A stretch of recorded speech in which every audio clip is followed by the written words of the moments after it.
we're talking about families and being together forever, and we're talking about overcoming problems. We're talking about being connected to a higher power. We're singing about love, and especially as a child, you're there with your family. It's this ritual, it's this tradition. It's like you're in a situation where you're gonna feel, powerful feelings. And from a young age, when you're in that position, there's somebody right there telling you, oh, are you feeling something? Okay, Yeah. let me tell you exactly what that is. Yeah. 100%. So then you get to a church and you're like, I'm not going to do that anymore. Right. And it's immediate skepticism, which is, it's good, but it's also, it can be unhealthy. Like, I'll tell you right now that there's been times when I have something really good in front of me and it feels good and I feel like I'm in the right place and I'm the right people, but I automatically doubt myself because of all the years I went through where at the end of 24, 25 years, I was like, I couldn't trust any of those feelings. We start with this idea of Jesus and that we know who Jesus is. And I've learned who Jesus is in many different churches and faiths over the years. And the idea of Jesus is really incredible. This perfect being who you can trust and follow and who does the right thing and is the ideal example of literally everything. And to believe that that person walked the earth and lived amongst us or other people, and they documented it and they said, hey, this is what you have to do. Yeah. And that whole idea is incredible. I want to believe that.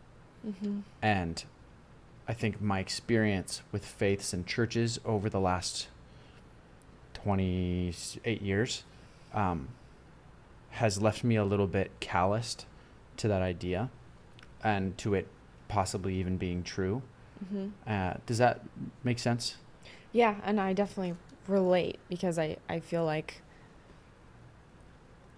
what I learned about Jesus and then what I experienced in church and what a lot of people experience in church are two very different things. And so I think a lot of times when people have had bad experiences in religion, they'll hear of a Christian, like, oh, you're a Christian or they're Christian. And just the word Christian has this negative connotation because different denominations of the Christian church have done some pretty terrible things. But if the word Christian just means somebody who is a follower of Jesus, that's like a kind of a simple thing. Like to follow the example of Jesus, it's kind of, you can't really go wrong when you do that. So it's not the actual following of Jesus that makes people go wrong. It's the religion part. So Yeah, and that's what we've been visiting churches, and we've visited technically 3. I mean, throughout our lives, I'll give just a little background. I would visit different churches fairly frequently. I visited Jehovah's Witness churches. I visited Seventh-day Adventist. I went to some Catholic churches, Presbyterian, generally Christian churches with friends or family. My mom would always have us go to a different church on Christmas. That's awesome. Because, the Mormon services on Christmas are very underwhelming. All they do is they put up some red flowers in the chapel, and then it's Christmas. Everything else is the same. So my wards would do music days on Christmas. Like everybody would sing or play. So it was kind of nice, but that's really cool that your mom took you guys to a bunch of different places, because I don't really have memories of experiencing other churches at all growing up. So anyway, that's great. So now we're exploring different faiths together, having both separated ourselves from a previous structure. And there's a few things that I noticed when entering these churches. There was the idea of feeling the Spirit, right? Yeah. Like you walk in and you feel good, or you feel a welcoming, you feel a good energy. And people are nice. They haven't seen your face before. The first church we went into, the guy welcomed us. And he just said, hey, you look like you brought the Spirit of the Lord with you, right? And I was like, I felt like I just walked into a Tony Robbins conference or something. And then they sat us down and, we started the service. But that feeling, there's a lot of feeling in these kinds of experiences. Yeah. And so how do we feel about those feelings, you know? Yeah.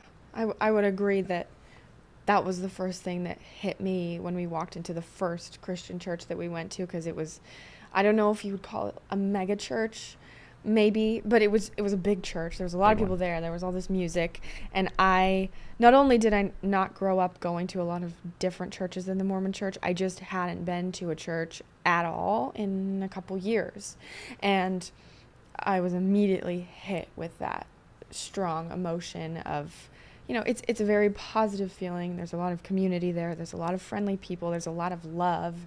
There's this beautiful music. It's this feeling of community. And it kind of, to me, it was like that familiar feeling of like, almost like, oh, I'm home in a way, Yeah. like I'm back in a place. You don't find that a lot of places where there's all these people like intentionally getting together to be very intentional about being kind and accepting and community building with each other. It's a very unique thing. It is, yeah. And it does bring a lot of strong emotion.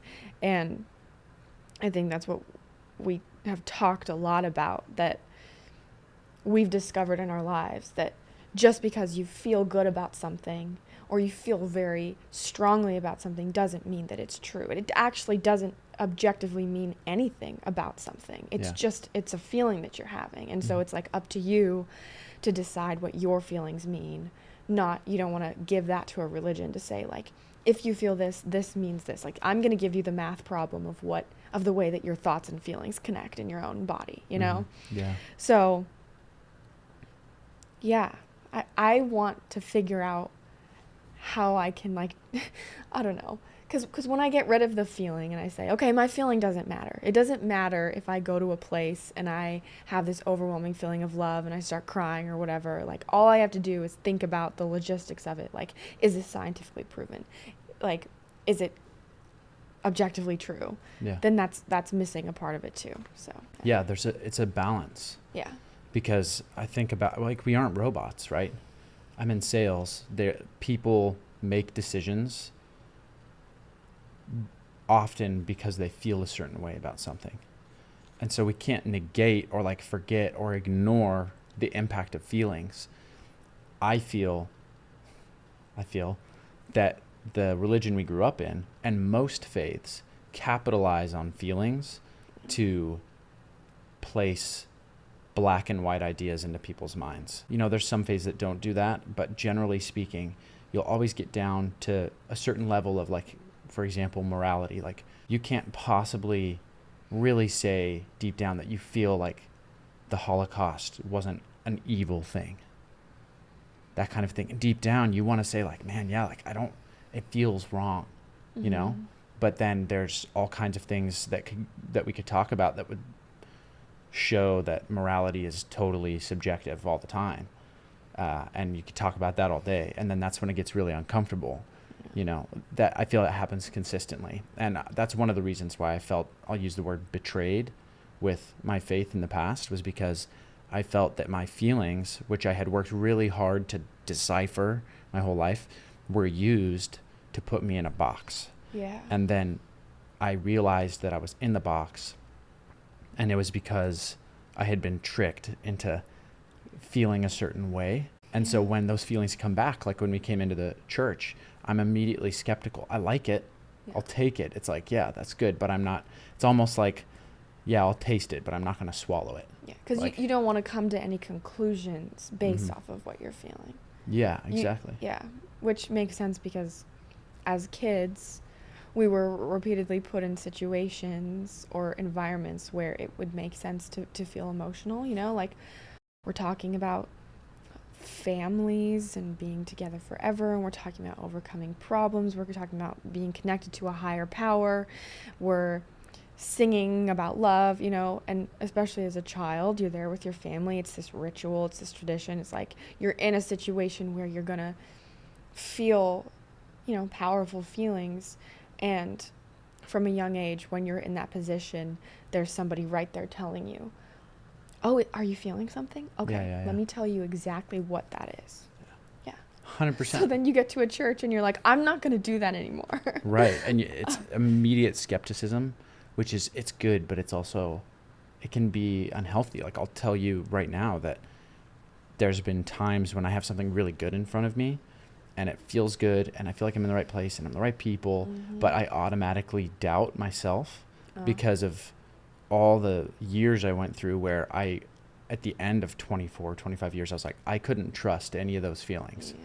And so when I get into positions where somebody says like, believe in yourself or like you can do this, or like this is like part of your purpose or your mission, or you were meant to be here, I automatically just write am like, it off yeah, you know, I don't think so. Yeah. Because there's so little of that I think can actually be like proven. But then that's when you become just dull and you can't enjoy life. You know, there's a balance. And the interesting thing about it is that, like, as humans, the reality is your emotions actually can tell you a lot about yourself and about the path that you should take. Like, if you're around a certain person and you repeatedly feel like shame and sad, like there's all these negative feelings that you might feel around a certain person, maybe you need to listen to that and say, oh, maybe this isn't a good person for me to be around. Or if you're just in certain, you know, like, you can learn to listen to your emotions and use them to make decisions about your life. It's a totally good, normal human thing to do. The problem is that we weren't taught to develop that relationship with ourselves, which is what needs to happen. Is we need to be able to say, I know when I have emotions that I can process them on my own and I can do what feels right to me, and I can decide like what I want my life to be like, how I want to feel, who I want to be. Yeah. And I don't have to follow some like religious math problem. Yeah. That doesn't fit. It's almost like a trust your gut kind of situation. Yeah. Where trust your gut, it doesn't there's no formula to say like, oh, this is you have this feeling in this situation, this, okay, that means this every time. Sometimes you just got to trust your gut and get out of there, or trust your gut and do something, you know, like trust your gut and jump into an opportunity or not jump into an opportunity, be around this person, not be around that person.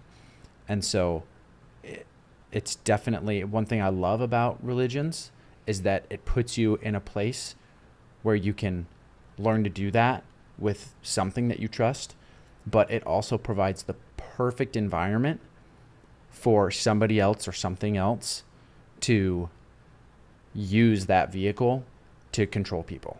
And that's how I felt. And so it's interesting, but I realized that once I was out of it, my family, my friends, people would talk to me and say, like, for example, I would say, I never, when I was a very faith-driven person, a strong Christian, you know, very Mormon, I never thought intentionally once, like, I'm better than this person or that person or the other. But once I was out, I realized the entire time I thought I was better. Yeah. I have to. Yeah. You had to think you were better, because if you didn't believe that you were better, then there was nothing to push you to share what you believed, because it didn't mean like you didn't have anything that was any better than what somebody else did. And so once I was actually out and I tried to explain to my family, like, listen, I know that right now you're not telling me that you feel like you're better than other people. You're just saying, oh, they just do things differently, but we believe in this and this.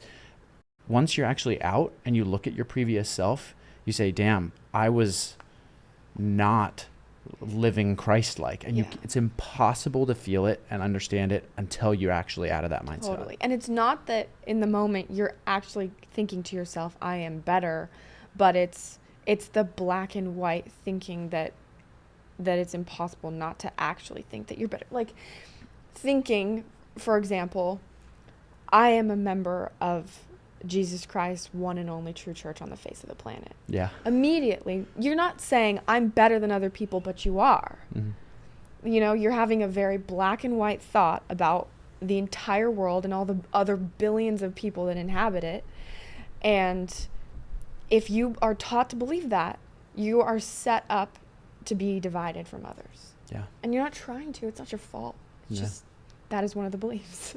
Or like, you drink coffee, and so you're not worthy to go to this building that you need to go to be sealed to your family in the next life. Mm-hmm. You know, like just little things like that. Yeah, exactly. So odd. And, as we've been visiting those churches, it's been nice to hear messages about Jesus and things that I think are true, like love your neighbor, things like that. But without it having to be connected to some kind of specific, like, path in life, or a specific, I guess, step you have to take to earn it. Yeah. And that's what a lot of Mormonism is about. And anybody watching this who would think, oh, Mormons aren't real Christians, because I know there will be those people. I've explored, when I left the Mormon faith, I explored for 2 solid years non-denominational Christianity, like deep, lots and lots of different churches, very specific preachers and apologists and all this. And at the end of the day, to me, it was all the same. There's still a requirement, and things you have to do to earn getting into heaven, and things like that. And you have to believe it a certain way, and you have to do this way, and this church is wrong because of XYZ. And I realized that I was so much more free in my life when I was okay with not knowing all the answers to everything. It felt very good to know, oh my gosh, I don't have to say that I know A, B, C, D, E anymore, because I don't. And that's fine. It doesn't mean I'm a bad person. It doesn't mean there's nothing. It doesn't mean life's meaningless, but it does mean that I don't have to know everything. And then the world just opened up like a flower. It was like, wow, like all of these things that I can learn about and have an open mind and heart to, but also push other stuff away. Like, I went on a deep dive into nihilism, and I'm not a nihilist, because I don't think that that's legitimate. Things like that. Yeah. I feel like right now, having been out of religion for not very long, I'm in that kind of stage of like deep dive and trying to learn other people's religions and beliefs. And I've been watching a lot of videos about like people's near-death experiences, but then also a lot of debates between Christians and atheists, or just different, physicists talking about their perspectives on like afterlife and all this. And there's a physicist that I've been listening to a lot, in Brian Cox, who is like amazing and really smart. And he's very educated, very smart, very knowledgeable about physics and the laws of nature, but he repeatedly says, like, I don't know. He doesn't have any areas where he tries to claim or come to a conclusion about something unless there's like actual scientific evidence, which is like what most scientists do. But while I respect the way that he says, I don't know, about these really not serious, but like important, deep questions, like, why do humans exist? What is the meaning of life? Is there an afterlife? Is there a God? Where are we going? Like, what is consciousness? What is a soul? Like, all that stuff, just to say, I don't know. For me, it doesn't make me feel free and like expansive and like relieved or anything. I just feel like crazy at that. Not that I feel the need, I don't know. Not that I feel the need to like attach to an explanation, but the fact that the smartest people, the most educated scientists in our world, or who have ever lived, don't really know the answers is so frustrating to me. Because I'm like, what is going on? Like, why am I a human being that's aware of the fact that I'm a human being? And I can love, and I can experience pain, and I can create, and I can think about the past, and I can dream about the future, and I can have hopes and dreams and all this stuff, but like, nobody knows why. Yeah. Nobody knows what's going on. At the core of it, nobody freaking knows. Yeah. What the? And despite all the pain that religion has caused for people, despite the frustrations that I had, and maybe the negative things that I experienced growing up, looking back and now being out of it and like exploring, I totally get it. I understand the human need to find some way to like solve the problem of existence, whether that's creating an entire folklore and belief system and like series of stories and parables and myths to teach your children and just create this like story about it all just to like not have a psychotic break every day of your life. Mm-hmm. It makes sense, you know? Yeah, it does. Yeah.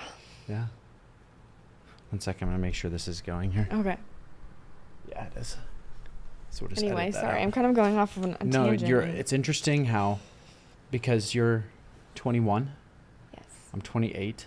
I departed or like separated from the church when I was about 23, 24-ish, between 23 and 24.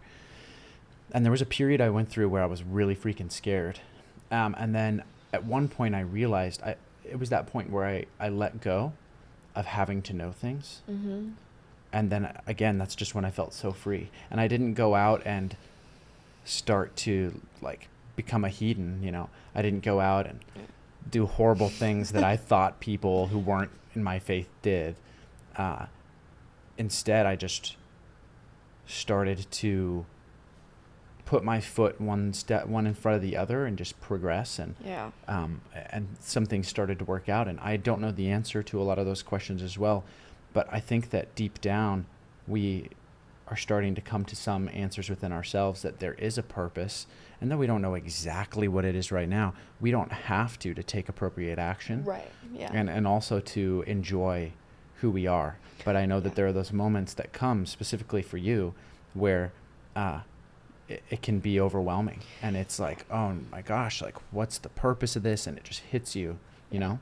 Well, I think when it comes to letting go, you know, and being free without the need to know everything, I really do understand that, and I feel in general in my life I'm leaning towards that, and I feel the freedom, and I understand, and I don't need somebody else to tell me my purpose, and we can still create an amazing life and have, you know, a great purpose and do great things and be very happy. But I think about that a lot, the fact that like I feel that you and I, especially where we are in time in our lives and our relationship, like I feel like you could solve every problem in your life. You could reach every destination. You could make it in every way and have everything you need physically, mentally, emotionally, have wonderful relationships, be really happy, be really fulfilled, have a wonderful purpose in life. But there's nothing you can do. There's no summit you can reach as a human on this earth that solves the problem of death. Yeah. You know? And that's the one thing that's difficult for me to just let go of not knowing, I guess. Yeah. Because no matter how happy I become in this life, no matter how wonderful our relationship is, whatever, there's still that idea of like, I could lose you at any moment. And I don't know where you are. I don't know if you still exist. I don't know if I'm going to see you again. I don't know if you were just a really complex AI computer system that was just operating in such a complex way that you could have consciousness, and now someone just life just pulled the plug and goodbye to that like, I don't know, and that is so, it's gloomy, it's terrifying. When I talk about it too much, I want to cry. It's like, it feels like a horror movie. Like, if death wasn't a thing, say we lived in a world where like immortality was a thing, and everything was the same, but we were just like immortal and we just existed and we were always going to exist. Someone would make a horror movie about that.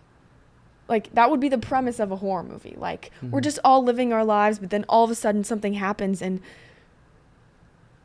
your neighbor could just disappear, and their body like decays and disintegrates into the earth, and there's nothing, and they're just gone, and you don't know where they went. Like, what the hell? Yeah. That's the premise of a horror movie, but it's not. It's our life. Yeah, that is a great point. I don't think I've ever noticed that, and so I can understand how you feel freaked out by it. And I think maybe it's one of those things that it just is. And because it's part of our everyday life, pretty much, it's not that death is part of our everyday life, but that it's just this assumed reality. It's not horrifying anymore. Well, but it's this thing in the back of my head every day when you leave for work. Every day I drive a car. Every day I do anything. I know this is kind of ridiculous, but I'll just like sit in the apartment and I'll be like, there could be an earthquake. Like, I can feel however safe I feel in this great apartment right now. You know, Marshall's at work. I'm in this awesome apartment. I'm playing harp. Everything's going great. An earthquake could happen and I could just fall to the ground. You know, it's just so crazy. And I never, before leaving the church, I never thought about this. Yeah. Never even, like, it just I wasn't afraid of death. I didn't think about it. It's just such a new thing for me to have it on my mind all the time. Mm-hmm. And so if I were to say two things about my desire and intention of like exploring other religions and going to lots of different churches, would be to learn about how humans of different faiths and different cultures try to organize the idea of death in their minds to ease the pain of it when their loved ones die, to fear it less or whatever. And then be Jesus, what we talked about before. Yeah. I think that at the end of the day, that's it. And the idea of Jesus is that there's the Bible passage, and I can't remember exactly. I believe it's in the New Testament. It's that, "O death, where is thy sting?" That's from the Bible, saying that because of Jesus, death, where is thy sting? Grave, where is thy victory? It's nowhere. Like, Jesus beat death and the grave. Uh-huh. And so that, like, I want to believe that, whatever that means, but I'm having trouble believing in Jesus in that way. Yeah. And so it's been interesting. For example, today, jumping into it, we went and we visited the Hsi Lai Buddhist temple in Southern California. And I'm getting really comfy here. And the first thing kind of jumping into it is when we were talking about, or when we were looking at the life of the Buddha, it was almost exactly the same as Jesus's. Uh-huh. Where his mother, it doesn't say that she was a virgin, But she like conceived but him. she conceived because she had a dream of a white elephant with 6 tusks that walked 3 times around her, entered through her right rib, and then she woke up and she felt joyful and she was pregnant. And then, the Buddha comes out as a prince, and then he's living life and going into the kingdom and seeing people who are suffering and people who are sick and people who are poor and people who are suffering, and saying, oh, I want to solve this. Mm-hmm. And he goes and he spends how long meditating? A really long time meditating under this tree. And he doesn't eat, he doesn't sleep, he doesn't drink, and he gets tempted by some kind of demon, mm-hmm. And then comes out at the end enlightened and teaches countless beings for 40 years. How to be enlightened for 40 years. And then you look at Jesus, and then Jesus, is born of a virgin, learns as a child, sees suffering, is the Son of God, or at least makes several claims to be, and has a ministry of healing the sick, teaching people, teaching enlightenment, connection to God and that oneness. And then he does that for... He's tempted by Satan. He's tempted by... Yeah. He has the period where he goes into the wilderness for 30 days and 30 nights, or is it 40? Something. I think it's 30 days and 30 nights. He's tempted by Satan himself, doesn't eat, he's fasting the whole time. Mm. He comes out on the other end, begins his ministry, and it's like, okay, well, Buddha and Jesus are the same damn person. They're just in different parts of the world. Mm-hmm. You know what I mean? So that was really interesting, and I didn't know that about the Buddha. And we're in this massive structure with thousands of people, and they're doing things that I'm not familiar with, but you have this feeling of, you feel good. Mm-hmm. You feel the spirit, Yeah. What do you think?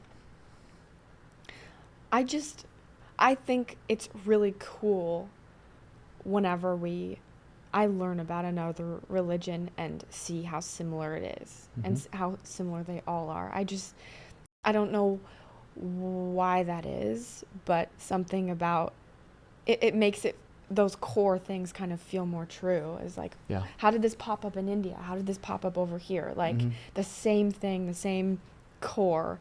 I always just think that's really awesome. But my first thought when we walked into the temple was, just how like beautiful it is. And it's beautiful in a way that's difficult to find in the modern world, I think. Mm-hmm. And I think about, you know, some of the most beautiful buildings in the world are these Buddhist temples, LDS temples, cathedrals in Europe, Yeah. just religious buildings, you know, a long time ago where there was a lot of intention put into building temples, spaces, environments where there's a lot of art and attention to detail and just beautiful architecture. I love it. I love being in places that are really beautiful and detailed and ornate. And I think that's missing from the world. And I appreciate the religions of the world creating that and having those spaces where people can come. And there's definitely that like spirit feeling of walking in and they've been meditating a ton, you know, like they're just really kind. They see somebody who they haven't seen before and they come up to you and they introduce themselves and they care about you and they want to meet you and share, you know, what they believe with you. And I really loved too that these people weren't like pushy. I didn't feel uncomfortable at all. They were just kind and they were just sharing with us, and they were awesome. Yeah, I agree. We entered into the first shrine of the Buddha, and there were people making offerings and things like that. And as we went towards the rest of the main part of the temple, a gentleman was talking to us about the offerings, and he went and he gave us a pamphlet, pulled us in, and then we immediately met these two people, Joey and Robert. Joey's a woman, Robert is a man. Were they married? And I think they were married. Joey and Robert weren't, no. Oh, but Joey and this other guy who was there. I think it was Jonathan. Married. She kept pointing at him when she was saying married, so I think it was him. He was so, like, he was really timid, but, like, he was very nice. Sweet. Yes, you could tell. And they were talking just about their beliefs. And I feel it's interesting because I feel that they had a little bit of trouble explaining simply some of their beliefs, but you could tell they were very passionate about it and excited to share it. Yes. And that's what I really liked, was being on the other end, because I remember being at church for years and somebody would come in, or I would meet somebody new and they would say, like, what do you believe? And I had this massive mountain of pressure on me to explain it perfectly and to do it well. And I did. I crushed it. I was a very good missionary. I was a very good, I served mission for 2 years, and you did as well. You got a lot of time in, at least.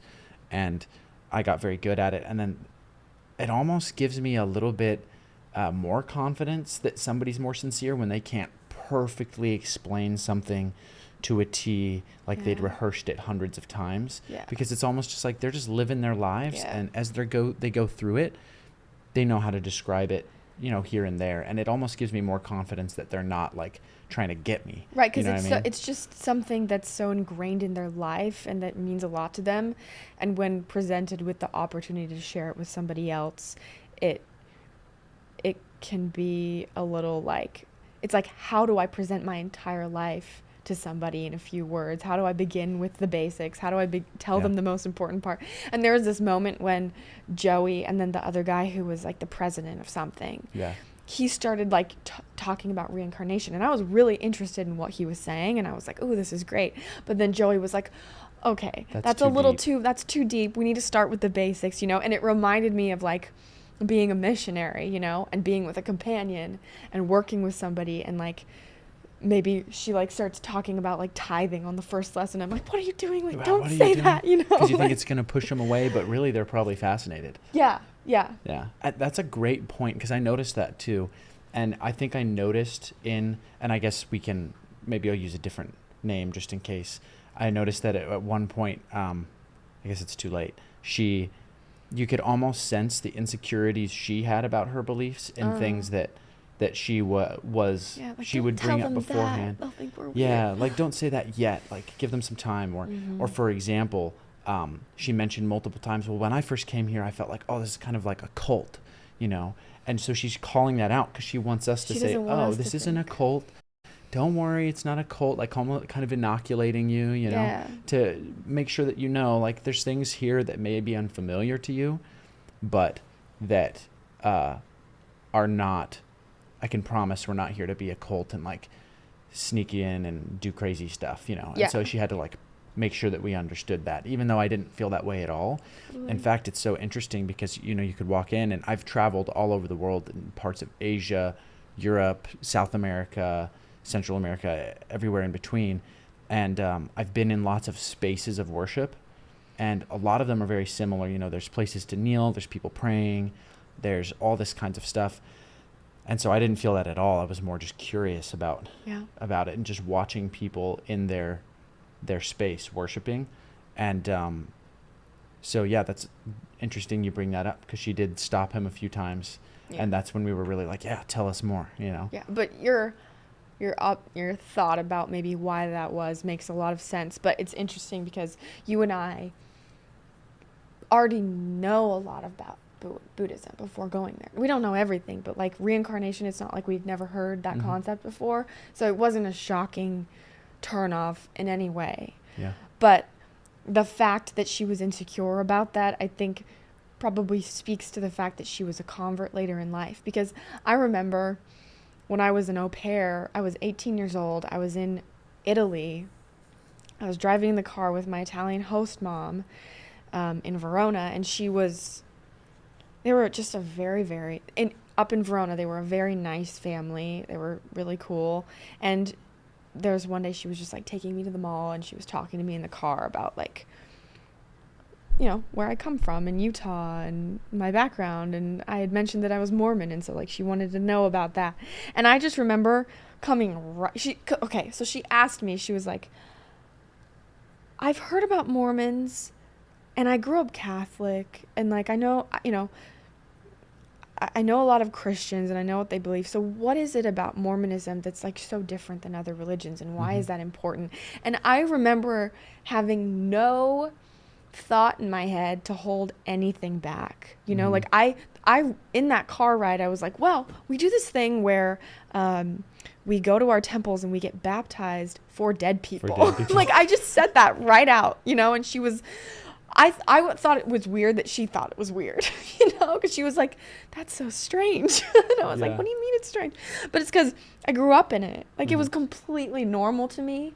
And so the idea that that's like a really strange thing didn't even occur to me until I was out and like stepped back from it, you know? Yeah. So.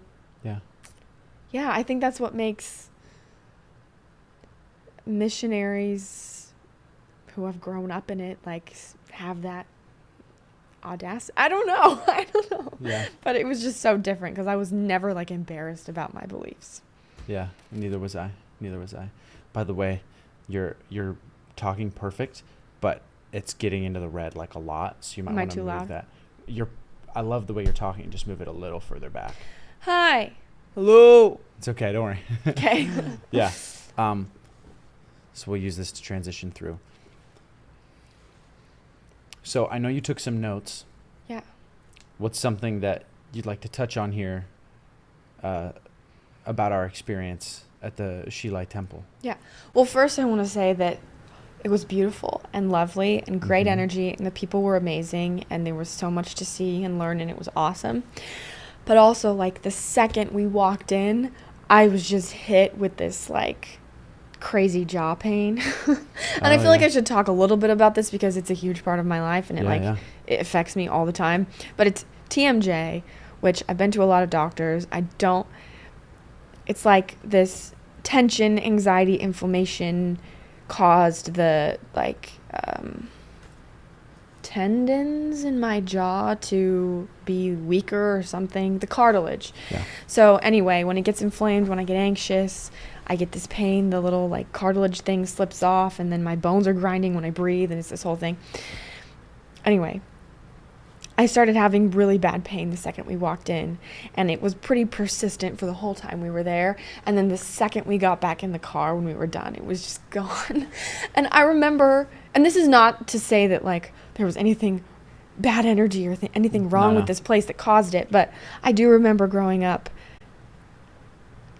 once I started having jaw pain, I would have like a good week, and then I'd go to church and it was just, Yeah. Like every single week I was in pain. Sundays were like the worst days for me. I remember in high school there were certain teachers too. Like I'd go to certain classes and I would be in so much pain. I couldn't speak. I'd have to just like lay on the floor the whole time. And certain classes where I didn't have a problem. Like I started noticing these patterns of when I was in pain. And eventually I was like, I think I have a lot of subconscious like anxiety and negative emotion or energy or fear or whatever that's coming up when I go to church. And it was kind of triggered when we went today. And I just thought that was interesting, you know? Yeah, it is interesting. That I Yeah. have this subconscious, like, kind of, I don't want to use the word trigger, but something happens when I'm in, like, religious environments. Yeah. Yeah. Do you think it's connected with a pressure to perform or a pressure to almost to live up to something specific that causes you to feel tension? Yeah, because it's subconscious, but when I actually like stop and breathe and think about it, I realize that my entire body is tense and that I'm not breathing properly and that I don't feel super comfortable. And like we walked in and I was looking at all those stairs and this like open courtyard and I was like, I just want to walk up those stairs. You know, we had just done leg day and like my legs are sore and it like feels good to walk upstairs because I'm like, yeah, I did leg day and I just want to like twirl around in the courtyard. But I have this like tension in my body holding me back from that. And growing up at church, for sure, Sundays were a day when I wasn't allowed to be myself. Like that was just a given. I knew I'm getting dressed in church clothes. We're going to a place where I have to pretend that things in my family are okay. I have to pretend that I'm okay. I have to pretend that I don't have problems with any of this, you know, like Yeah. even though it wasn't super conscious until I was about 17, 18 years old, it was just this buildup of like every Sunday, every time you're in this religious environment, every time you're around these people, you have to suppress a part of yourself.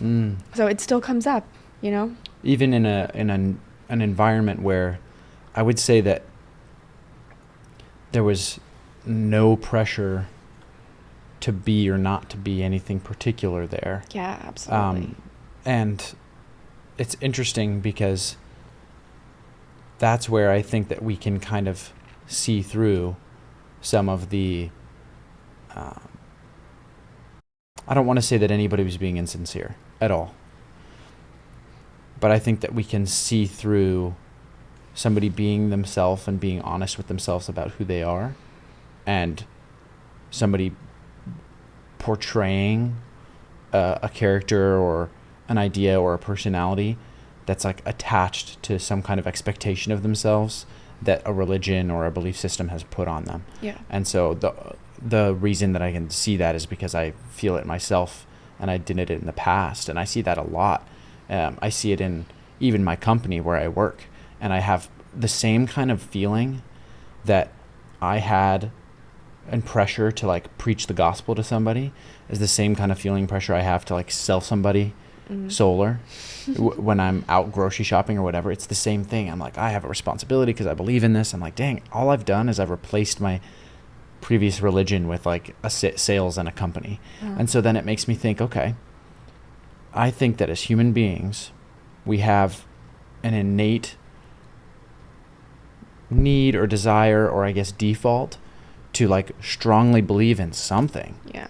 And if it's not a religion, it's going to be a company, or it's going to be social justice, or it's going to be Donald Trump, or it's going to be like my neighborhood watch, or it's going to be like I'm the HOA president. Like humans want meaning and they want responsibility, even if they don't say that they do, and they'll find it in all kinds of different ways.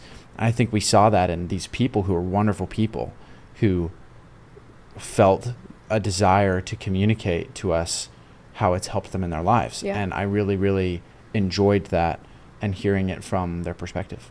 Yeah. And I remember the woman saying pretty quickly when she was talking to us that like she believes in Buddhism. She believes the teachings of Buddha, but also that just the community was like one of the biggest things for her.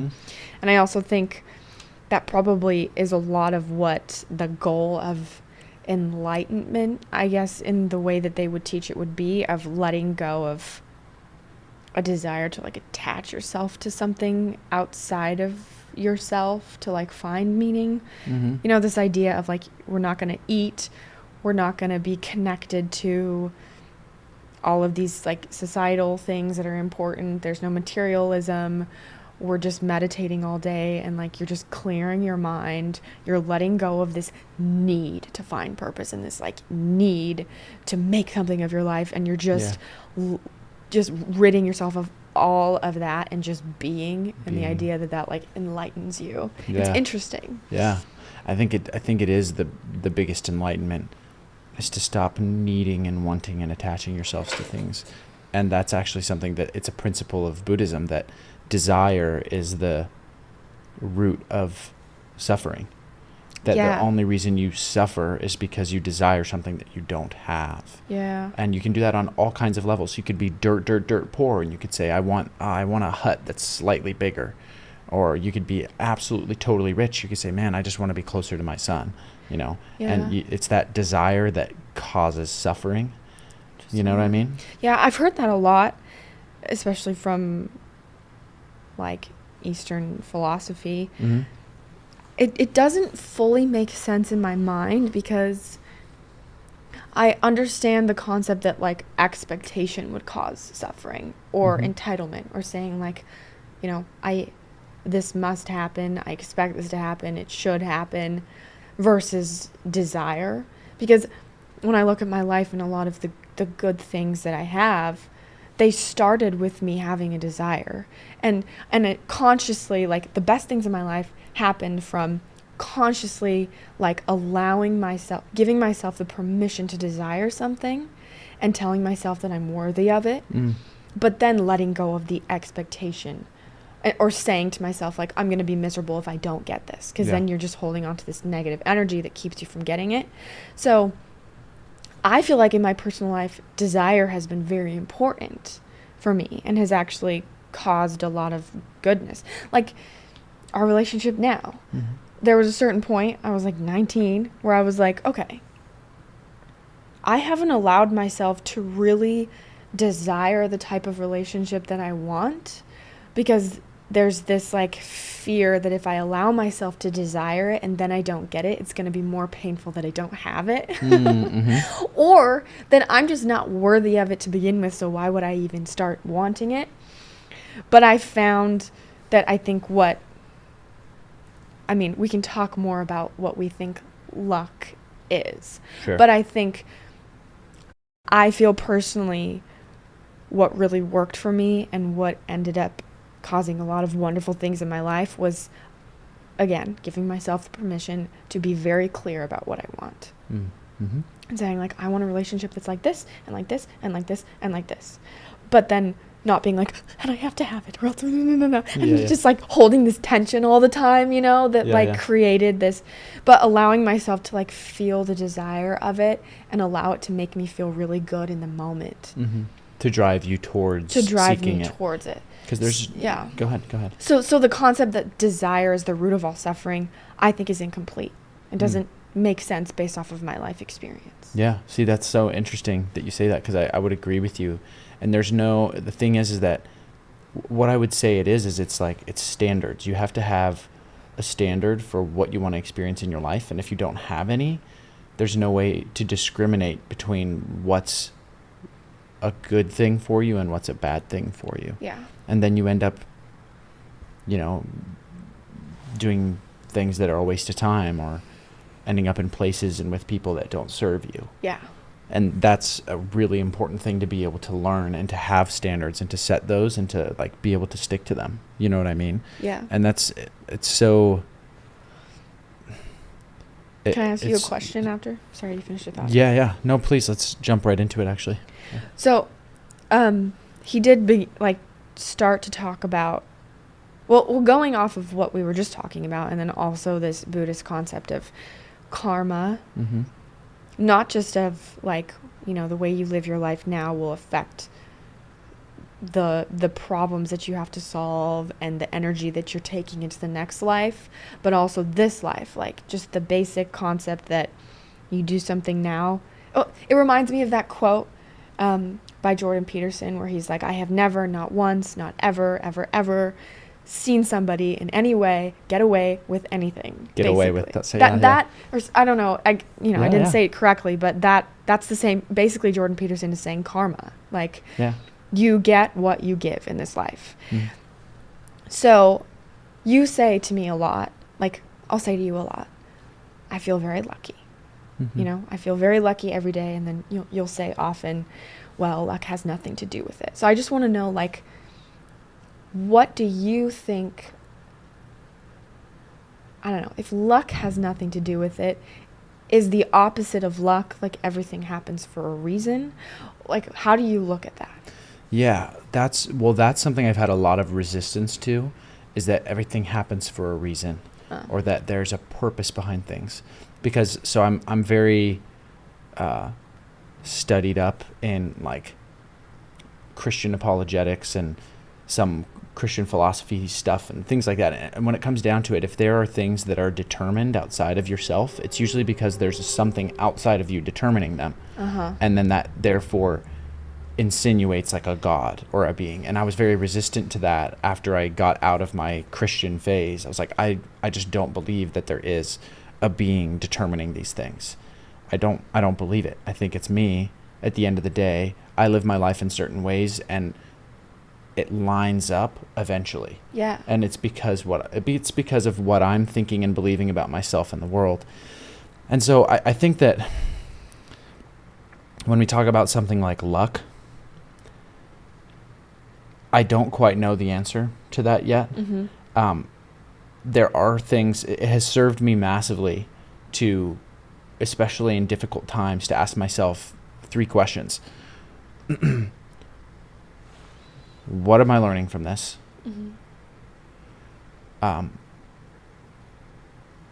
What is the purpose behind these things happening to me? And what am I going to do about that?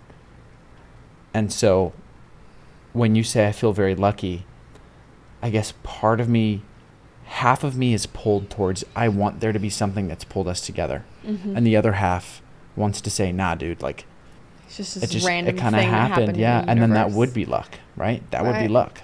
And then But then you're like, how could it be? Because this is so not. yeah, it like, just doesn't seem like luck. It just feels right. Totally And now I'm agree. religious again all of a sudden. Exactly. Which I was going to ask you, then would it be like an energetic thing, or like how else would you define it? Because again, you just kind of did drop out of the sky. Like Yeah. we met because you just saw something on the internet and you sent me a message. Like that's how, like you could look at that. I sent her a as, DM. he slid into my DMs. Awesome. Well, I was thinking about that when I when I listened to like physics. Wow. Physicists talk, especially Brian Cox, because I've been listening to a lot of him. Of him just saying like, okay, there's no evidence for like a divine creator or what people even call like a soul or like there's no actual evidence to like explain that in any way. So from him, and he doesn't say this like this is the way that it is, but just from his observations, he's like, well, it kind of seems like from what we can see that there is a lot of randomness in this universe, and we don't have a way to say like everything happens for a reason. And that makes me feel kind of cold and empty, and it doesn't make a lot of sense. but I have experiences in my life where somebody just kind of like randomly came into my life out of nowhere, and it's not like it was directly like I was doing something that directly affected the world in a way that made them come into my life. It did seem kind of like luck, but at the same time they like directly aligned to me in a way that felt bigger than myself, and that completely changed my life and the life of everyone. Like the family that came to me while I was doing my mission and just took care of me and are just absolutely incredible. Like they completely changed my life. And it was just such a random thing on Instagram again. Yeah. Like, social media. and you So came into interesting. my life through social media randomly. Like, yeah. Yeah. We don't really know the answer, but it's just interesting. Yeah, it is. I think that why I say it's not luck that we came together is that I remember on our first date, I looked for quite a few specific things in somebody that I want to like be in a relationship with. And you hit a lot of them in our first interactions together, and you hit some of the most important ones. And the only reason that you were able to, for example, talk about, to just have some emotional depth to you and to communicate in a way that was attractive to me is because you went through a lot of crap and you pulled yourself through it. Yeah. And you learned a ton about yourself in those experiences. And that was not luck. You did that on purpose. And you could have absolutely sat back and decided, I'm not going to take this on. I'm not going to go through this pain. I'm not going to address this issue in my life. You could have totally just said that. Could have given yourself time. You could have even given yourself 2 extra weeks to not work on yourself. And maybe at some point we wouldn't have come together, right? So I feel that's why I feel like you determined your destiny there, and that I determined my destiny there as well. And that those things, they just line up sometimes, and it's just right. And I don't think that's luck. I don't think it's necessarily put together by somebody else. Right. I think that it's put together by us, and we've decided our standards and the framework for our lives and the things that we want and the things we don't. And then we were able to align those. And so that's what I think about that. Yeah. I think that's a pretty decent approach to your question. Yeah. And I feel grateful that it happened. Yeah, me too. Because, yeah, like on our first date, I remember thinking a similar thing of like, I've never been on a date this good. I've never spoken to somebody that I aligned so much with on like values, and then as, you know, as our dating continued, it was like it just kind of built and built and built, where it was like, oh my gosh, we are so like deeply compatible. Mm-hmm. It's kind of crazy, you know? Yeah. And it was like, if you had just like not been scrolling on Instagram that day, or whatever could have kept this from happening. There were a lot of things, but yeah. Yeah. I don't know. Yeah. It's maybe a mystery that we won't ever know the answer to. Yeah. But I think it's part of the beauty of life, you know? Yeah. We kind of open the gifts that come to us. Yeah. Yeah. And it's part of believing that you deserve it as well. Yep. And so one thing I learned from the experience at the Hsi Lai temple today was that I like people watching.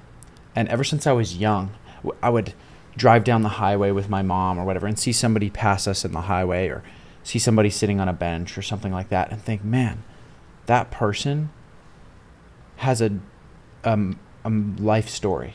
Yeah. That person has gone through things, they've seen things, they've experienced things, they've felt things, and I don't know their story.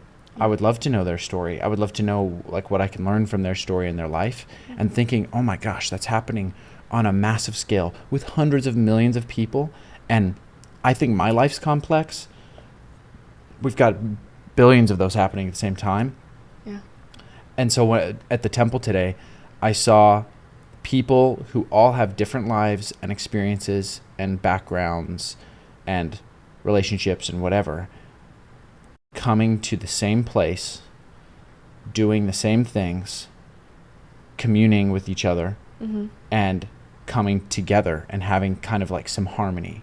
Mm-hmm. And that, at the end of the day, that's what I want to see in my life. It's just what you started out with today, is that when people come together, you feel a sense of community.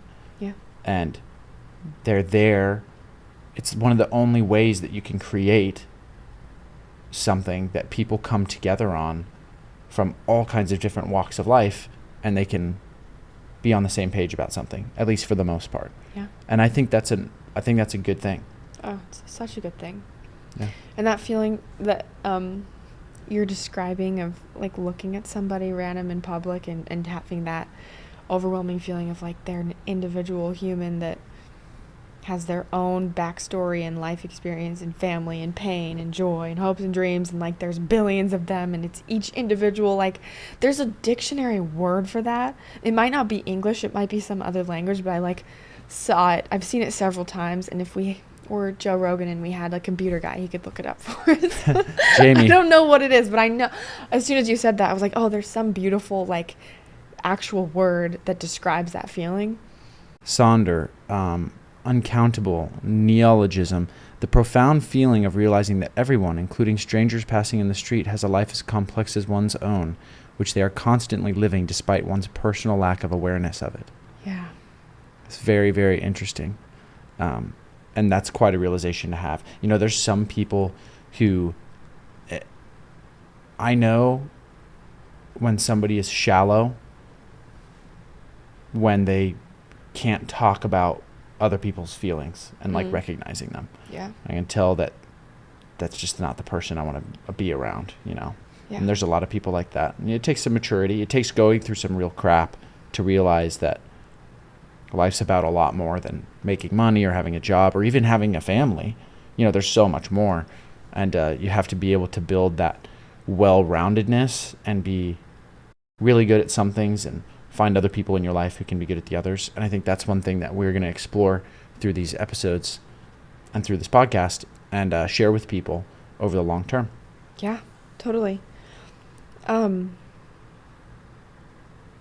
more thing that I just wanted, that I like thought that was really interesting, kind of wanted to talk about if we have time. I don't know what. Yeah. We can do whatever we want at this point. I'm not trying to cater to any other person out there. Just be like, so yeah, naturally, whatever church we go to, my brain goes to like, what do they think about death? What do they think about that? What's their philosophy? What's their belief? How does it help them in life? How does it motivate them in life? And we didn't hear a lot about it when we were talking to them, but I know that Buddhism, it's reincarnation is basically the idea, right? Mm-hmm. I don't know what you know about. Yeah. And one thing beliefs. that I wanted to hear more from him on death, but there's this state of nirvana, and nirvana is the state when that you stops, reach the reincarnation stops. When it stops, and you reach enlightenment, and it's this state of being where you don't have to continuously be rebirthed. And so in that sense, then death is just a stage that one technically, maybe it's not something that you have to overcome. I don't know if I'd be using the right phrasing there, but it's definitely something that can be left behind, per se, that you can step past. Wow. And because with reincarnation, you're just going to live life after life and die over and over again until you can let go. But it's a very interesting concept, and it's kind of beautiful, and I like it. But the idea that, we're all imperfect beings at different levels of our like experience as a soul and our maybe intelligence or whatever, and we're all kind of going back into life to continue learning whatever it is we need to learn, like over and over, just like refining ourselves until we get there, I guess. Yeah. I mean, I looked it up, and it's called the Buddhist cycle of rebirth. It's called samsara. I don't know how to say it. An ongoing circle of life, death, and rebirth, which I like, which makes sense. Why does that make sense to you?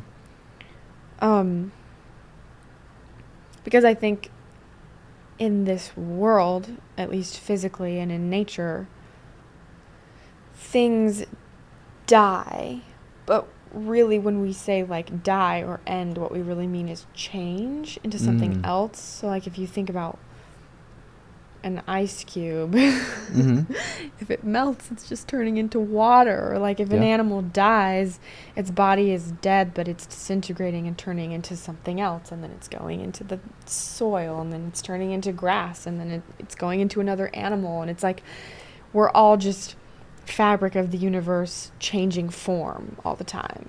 And so the question of like what is consciousness And how does I can't imagine if whatever our consciousness is follows the same laws of physics that our physical bodies do, that it would just like erase and go away, right? Because our bodies don't go away, they just change in a very drastic way. Yeah. So nobody knows what consciousness really is, but I can't imagine consciousness being something that would also just go away instead of just changing into something else.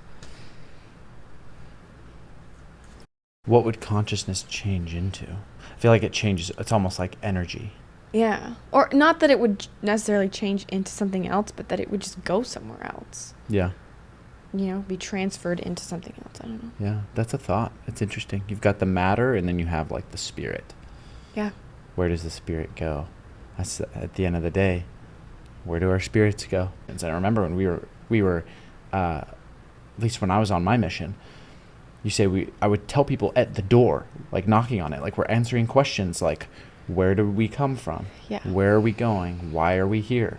Everybody answers. There is no answer, but we would pretend like we had the answer. Tell them we did, yeah. Yeah, we'd tell them we have the answer. And then if people are like, okay, you have an answer to that? All right, fine. Let's see. Let's talk about Especially if you're especially vulnerable, you know, or if you're in a difficult situation, if a loved one just died, In